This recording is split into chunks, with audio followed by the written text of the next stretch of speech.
Bismillahirrahmanirrahim. Assalamualaikum warahmatullahi wabarakatuh. Sahabat-sahabat yang saya hormati sekalian. Sahabat-sahabat, pada kali ini saya ingin memberikan satu respon yang menarik perhatian saya di dalam satu perbahasan dan juga mungkin soal jawab yang berlaku di Dewan Rakyat pada semalam 26 November 2025. Apabila salah seorang daripada ahli parlimen pembangkang daripada Perikatan Nasional bangkit memberikan ataupun menghujahkan ucapan mereka dan kemudian wujudnya tadakhul ataupun pertanyaan di dalam perbahasan tersebut yang saya maksudkan adalah daripada wakil rakyat ataupun ahli parlimen Perikatan Nasional Hulu Terengganu Rasul Wahid. Apabila beliau mungkin ingin menyatakan ia seakan-akan sebagai satu seluruh, tetapi ia ada implikasi kerana pernah ditegur oleh Nabi SAW dalam hal yang lebih kurang sama. Dan sebelum daripada saya ingin memberikan apa yang beliau katakan itu, ulasan terhadap perkataan beliau itu, mari kita lihat dan tonton apa yang beliau katakan tersebut. Betul atau tidak, dengan kehadiran Perdana Menteri ke Ethiopia, gunung berapi namanya Heli Gubi yang 12,000 tahun tak pernah meletup. Jadi satu perkara yang sama ada kebetulan pun ataupun mungkin perkara itu dah nak terjadi begitu. Sebenarnya betul. Persoalan perkara FIFA. Kita dah lihat apa yang beliau ucapkan.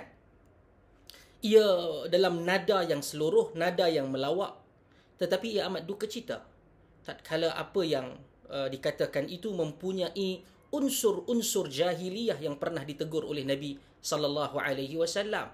Apa yang saya maksudkan? Satu hadis yang masyhur diriwayatkan oleh Al-Imam Al-Bukhari rahmatullahi alaih tatkala wafatnya anak baginda Rasulullah sallallahu alaihi wasallam. Saya bacakan hadis tersebut. Kasafati syamsu ala ahdi Rasulillah sallallahu alaihi wasallam yauma mat Ibrahim faqala an-nas kasifati syamsu li mauti Ibrahim. فقال رسول الله صلى الله عليه وسلم إن الشمس والقمر لا ينكسفان لموت أحد ولا لحياته فإذا رأيتم فصلوا وادعوا الله. Apa terjemahan dia? Telah berlaku gerhana matahari di zaman Rasulullah sallallahu alaihi wasallam pada hari kematian Ibrahim, salah seorang anak Nabi. Lalu orang ramai berkata, matahari telah gerhana kerana kematian Ibrahim. Lantas Rasulullah sallallahu alaihi wasallam berkata, sesungguhnya matahari dan bulan tidak akan menjadi gerhana kerana hanya kematian seseorang ataupun kerana hidupnya seseorang ataupun lahirnya seseorang. Apabila kamu melihat peristiwa gerhana, maka bersalat dan berdoalah kepada Allah Subhanahu wa taala. Ini jelas. Kerana wujudnya pemikiran-pemikiran khurafat dan khurafat ini adalah pintu kepada kesyirikan. Saya juga ingin menarik perhatian tatkala wujudnya beberapa peristiwa-peristiwa mungkin musibah, kebakaran, banjir, tsunami, gempa bumi berlaku dan kemudian adalah mungkin Quran, mungkin gambar tokoh tidak terbakar, tidak hancur. Maka mulalah masyarakat kita dengan memberikan konotasi bahawa kerana ada karamah, kerana itulah tidak berlaku sekian dan sekian. Hal ini telah pun dapat difahami.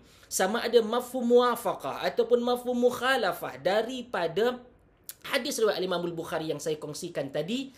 Tidak ada sesuatu pun berlaku di atas muka bumi ini kerana makhluk. Ianya ditakdirkan keseluruhannya, ditetapkan, ditentukan oleh Allah Subhanahu wa taala semata. Bahkan Nabi pun tidak mampu mentakdirkan sesuatu. Hanya Allah Subhanahu wa taala. Kerana itu adalah isu dan urusan akidah yang sangat sakral.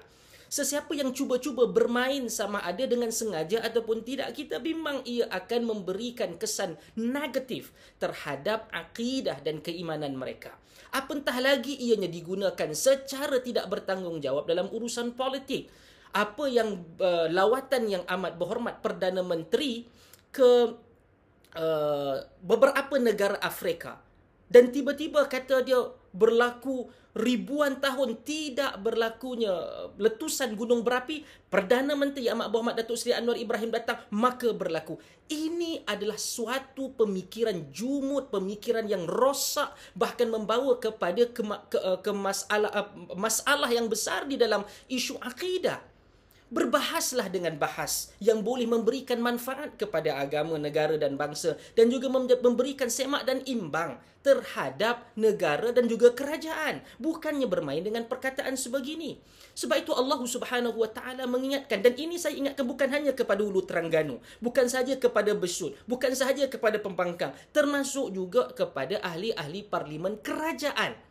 Bahawa apabila berbahas itu, berbahas dengan mempunyai nilai yang baik. Dan Allah Ta'ala kata, seperti yang disebutkan dalam surah Fussilat, وَمَنْ أَحْسَنُ قَوْلًا مِمَّنْ دَعَا إِلَى اللَّهِ وَعَمِلَ صَالِحًا.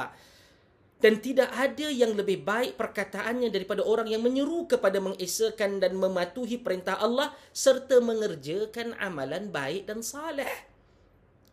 Memberikan perbahasan, memberikan kritikan yang punyai asas bukan makian, hinaan ataupun isu-isu yang tiada kaitan adalah amalan saleh bagi ahli-ahli parlimen dan ahli Dewan Rakyat di dalam parlimen itu sendiri dan Dewan Rakyat itu sendiri. Juga ingatan Nabi SAW dalam hadis semua daripada kita tahu. Man kana yu'minu billahi wal yaumil akhir falyaqul khairan aw liyasmut. Sesiapa yang beriman kepada Allah dan hari akhirat, hendaklah dia berkata baik ataupun diam. Kalau tidak ada apa-apa isu untuk dibahaskan, diam sudahlah. Jangan hanya kerana tiada siapa yang mengganggu seseorang yang berbahas itu, maka kalian bangun dan juga menunjukkan kebodohan dan dipaparkan, dipamerkan dan ditonton oleh rakyat Malaysia keseluruhannya. Itu berlaku di Dewan Rakyat. Beberapa minggu yang lalu kita dapat melihat di Dewan Undangan Negeri. Dewan Undangan Negeri Kedah. Bagaimana ada yang mentertawakan kematian bunuh diri rakyat di kawasannya. Ada pula yang menuduh negeri lain mencuri hasilnya. Bayangkan. Dan ini semua adalah gambaran macam mana ahli-ahli politik kita perlu membenah diri, perlu memastikan tugasan mereka itu dibayar oleh negara, dibayar oleh para pembayar cukai, taxpayers money.